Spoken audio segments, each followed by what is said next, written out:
सबसे पहले हमारे पास बेटा ग्रेविटेशनल फोर्स, इसे सिंपल ग्रेविटी भी कहते हैं। एमसीक्यूज के लिए इसे बेटा ध्यान में रखिएगा।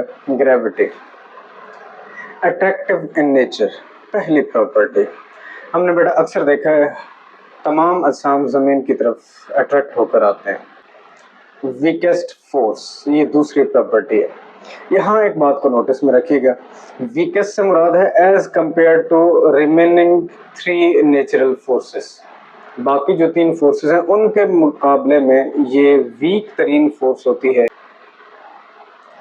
लॉन्ग रेंज फोर्स बड़े डिस्टेंस तक एक्ट करती हुई दिखाई देती है। आप अजसाम को कितना ही दूर लेके चले जाए, जमीन उन्हें अपने सेंटर की तरफ खींच लेती है।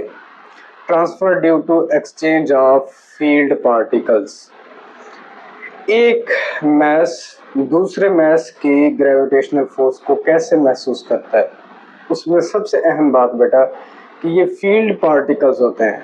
एक जिस्म अपने बाहर अपनी ग्रेविटेशनल फील्ड बनाता है और उसमें फील्ड पार्टिकल्स होते हैं। दूसरा जिस्म, उसकी भी ग्रेविटेशनल फील्ड के अंदर फील्ड पार्टिकल्स होते हैं। अब जैसे ही दोनों अजसाम की फील्ड इंटरेक्ट करती हैं तो ये फील्ड पार्टिकल्स का एक्सचेंज करके अजसाम ग्रेविटी को महसूस कर रहे होते हैं। और एक बात नोटिस में रखिएगा कि इनके जो फील्ड पार्टिकल्स हैं उनको बेटा नाम दिया जाता है ग्रेविटॉन। ग्रेविटॉन ये इनके फील्ड पार्टिकल्स होते हैं। इनकी स्पिन 2 प्रिडिक्ट की गई है।